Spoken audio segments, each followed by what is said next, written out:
Hey guys, it's Bree and welcome to my December manga haul.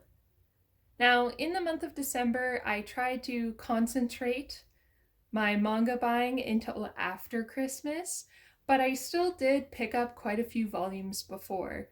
So a lot of the manga that I am going to be buying in December will probably end up in my January haul. So watch out for that.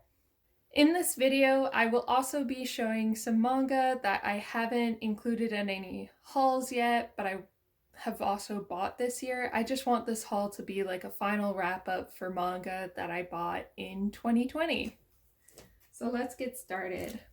So one of the most exciting manga hauls that I did recently was getting the floppy versions of They Were 11 because I really wanted to read this one shot by Moto Hagio, and it has only ever been published twice. They did a run in these floppy editions that are made essentially like comic books. They are flipped art and they are from I think, 1995. And this is a far cheaper version. The other version of this one shot that was published in Four Shoujo Stories by Viz, which is a volume that is very expensive to obtain and very hard to find. So I was really happy that I could get all of They Were 11 in these floppy versions for a relatively cheap price considering that they were published 25 years ago. So this is the first floppy version of They Were 11. Here is the second, I guess, part of this one shot, the third part of this one shot, and finally the fourth part. I think that all of these parts together cost me around $26 to $30 if I remember correctly to purchase, which really wasn't that bad. I thought that it would be a lot more expensive to obtain all of these copies, especially since they came in such good condition.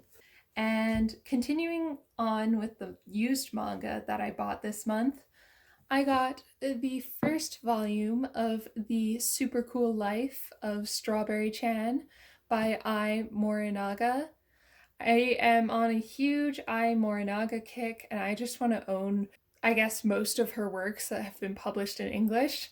Unfortunately for Ai Morinaga, most of her works in English actually stopped publishing like halfway through, which is so sad.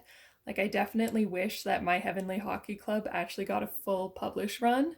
But yeah, I just wanted to pick up this volume. I got it from Thrift Books as one of my free books. And basically, all of the used manga in this section of the haul is going to be from Thrift Books, just because I haven't been able to go to any thrift stores recently. I also got volume 4 of Gorgeous Carrot by Yu Higuri. I had volumes 1 through 3 for years, and I just wanted to really complete this series. So here's volume 4. I also picked up the Gorgeous Carrot Galaxy volume published by June. Like, Gorgeous Carrot is a BL manga, but it is just like a BL toned manga. That's not really like the whole plot of it. In fact, all of these volumes are rated teen. So yeah, I don't know. I guess Yu Higuri just likes including that in her works. If you've read any of her other works, you'll find that she'll often have both gay and heterosexual relationships, which is really cool, in my opinion. Yeah, so this is Gorgeous Carrot Galaxy. I also got the first volume of Vassalord. This manga I knew about because I watched the Vassalord OVA that they made. It made absolutely no sense, but it was very beautifully animated. So when I found out that Vassalord was actually published in English by Tokyo Pop, I was like, sure, why not? Let me just get my hands on a copy. So this is from Thrift Books. This is probably the most beat up volume that I have from Thrift Books. Not that I really care, I just wanted to check it out, see what it was about. Another used manga that I picked up this month was the Kamikaze Girls manga adaptation. I think that this is an adaptation of a novel. I don't know. It also has a movie adaptation that I'm really interested in watching. That's why I picked up the manga adaptation, because I wanted to read this first and then watch the movie and see what version I like best. I know the movie kind of has like a cult following, especially within the Lolita fashion community, because it has an example of a character who wears Lolita fashion, and it's actually really well respected within the film. An absolute gem of a find that I found this month on Thrift Books was the first volume of Andromeda Stories by Kaiko Takamiya. Now, this was published by Vertical quite a long time ago, so finding these volumes for cheap is very, very hard. Luckily, I managed to snag this volume for $20, which I was okay with paying for this volume, because I know that I have been looking for this for at least 6 years. Very excited to dive into another sci-fi series by Kiko Takamiya. Another series that I picked up in December by Ai Morinaga was more volumes of You're in My Secret. This is a fun body swap manga. It's quite funny, although it has a very old style of humor, so especially shoujo humor, so know that before going into this series. But I have really enjoyed every volume that I've read so far of it. So this is volume 2, and I also picked up volume 4, which means that I now own volumes 1 through 5 of the series. And I'm really excited to read through all of them. I know that there's 7 volumes published in English. I don't know if those 7 volumes actually finish the series, but I am now trying to get volume 6 and volume 7. Finally, the last used manga that I picked up this month was the first volume of Godchild by Kaori Yuki. I actually enjoyed this volume immensely. It was so good. It had very similar vibes to Black Butler, as well as a little bit to Bloodborne, so I don't know, I was kind of obsessed. I definitely want to pick up more volumes of Godchild as soon as I can, but yes, this volume was so good. And that is all of the used manga that I picked up this month. Now we are on to the new manga that I picked up. And this is manga that I didn't really pick up in December. I picked it up at the end of October, but I didn't actually show it in my October or November haul. I honestly just kind of forgot about it. But related to Godchild, I actually picked up the prequel series, the Cane Saga, by Kaori Yuki. This is the prequel series to Godchild. Very interestingly, this one is rated M. It has explicit content. I have read the first volume, and it has a very different tone than the first volume of Godchild, from what I can tell, but I did really enjoy it. So this is volume 1, volume 2, volume 3, volume 4, part 1, and volume 4, part 2. Now, I managed to get all of these manga on sale from Indigo because they were clearing out their stock of this manga. So each of the volumes ended up being less than $6, which was awesome. I was like, I will gladly pick all of these up. They all came brand new, wrapped. One thing about this particular volume is it seems like the wraparound kind of got onto the spine, so that kind of sucks for displaying the spine, but whatever. That is a common defect in manga. The next new manga that I picked up for the month of December was the 3rd volume of Satoko Nade.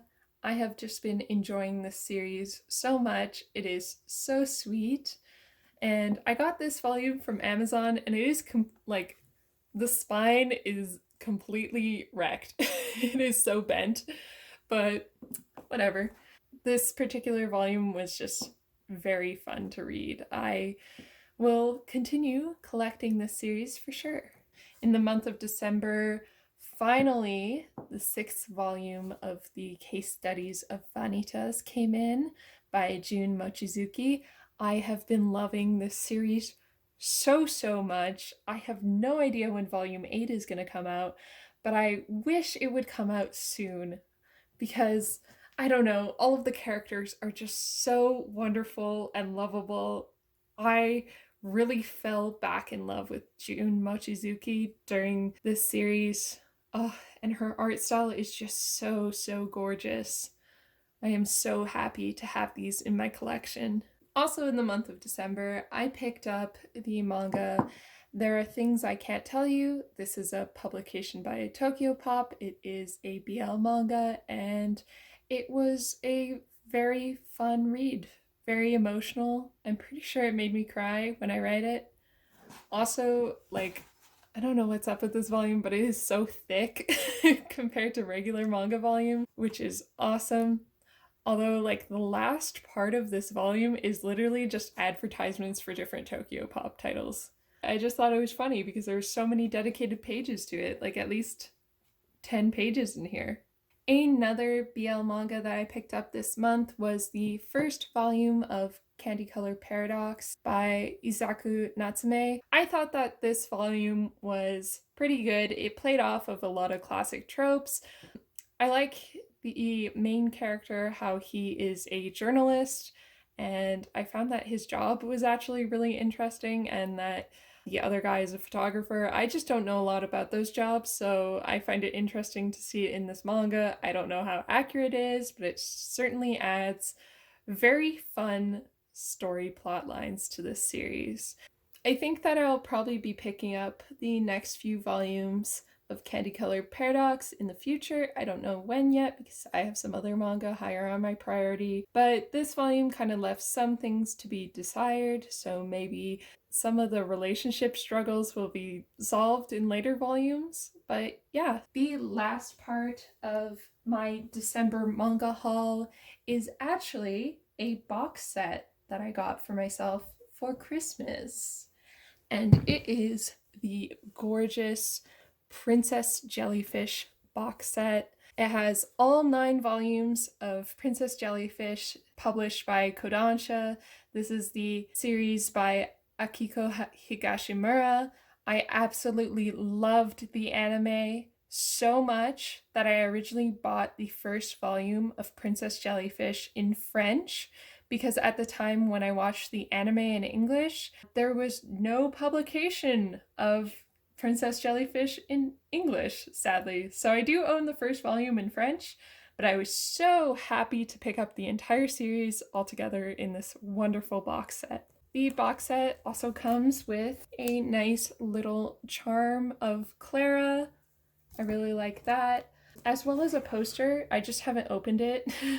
I think that it's just like a Mars poster, like a reference to them. It was actually kind of interesting too because the 9th volume isn't just manga, it is also a whole bunch of artwork for the series.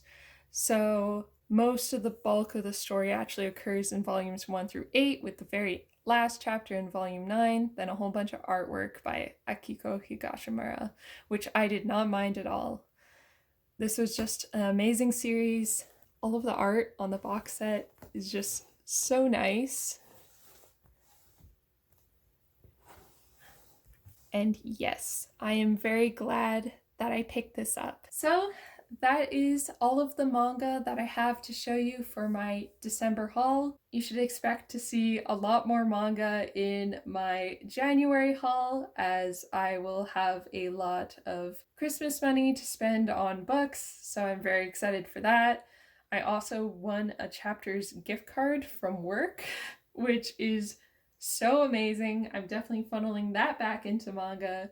So keep your eyes peeled for my next manga haul. Anyways, I really hope that you enjoyed this video, and I hope that you have a great day. Bye!